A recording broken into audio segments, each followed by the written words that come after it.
Fenêtre sur l'emploi pour parler des ETI.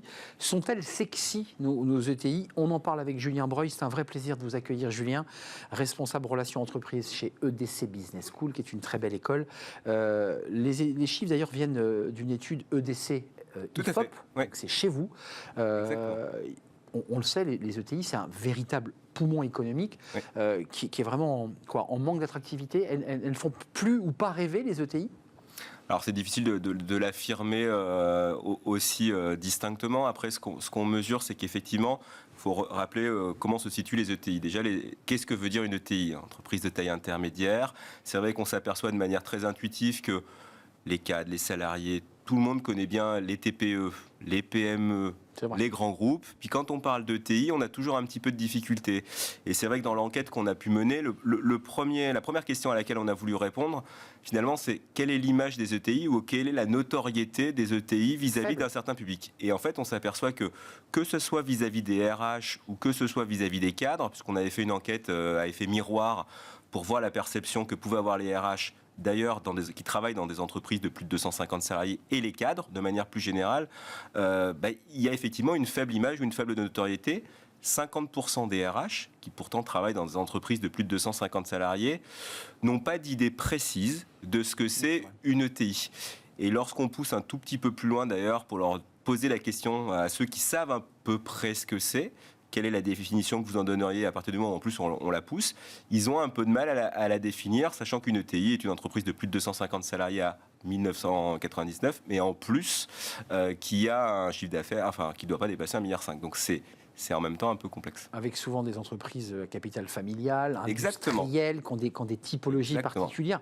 Donc, difficulté, je dirais, de notoriété, d'exposition. Et puis, il y a un débat sur la stratégie RH, puisque c'est notre émission. Et ça aussi, il faut l'optimiser. C'est aussi la marque employeur. C'est la visibilité pour recruter. Il y a deux choses qu'on a notées dans l'étude.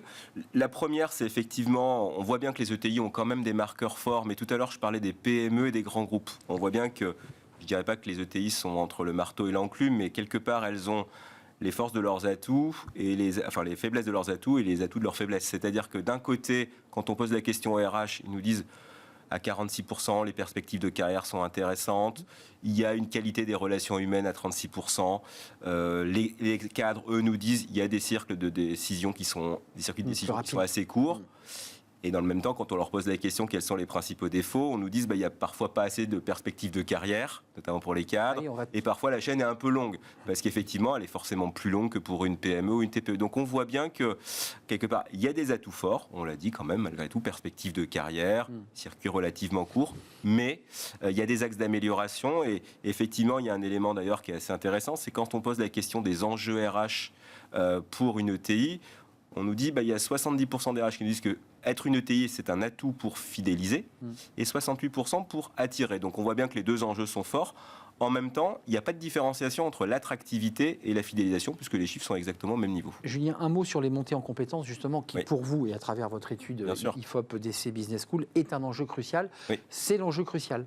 C'est clairement l'enjeu crucial. La plupart des entreprises, et a fortiori les ETI, qui sont effectivement, comme je le disais, entre les PME et les grands groupes, doivent accélérer leur transformation, souvent dans des objectifs de digitalisation, et donc la notion des compétences est excessivement forte. Ils nous disent à 50-50 que les compétences métiers comme les compétences dites soft skills sont excessivement importantes. Et lorsqu'on creuse un tout petit peu et qu'on leur demande de manière plus spécifique à nos RH quels sont les enjeux clés, là on nous dit à 28% c'est les compétences métiers. Ensuite à 18%, l'accélération de la digitalisation quelque part, l'affinité avec le digital dans les structures.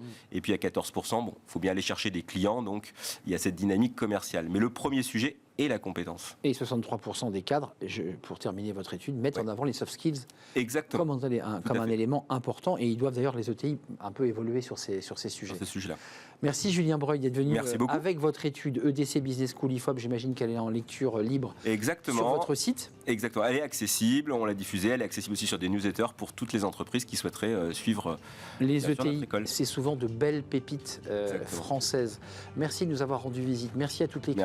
Merci à Alice Pitavi à la réalisation. Merci à Saïd pour le son. Merci à l'équipe de programmation Nicolas Juchat.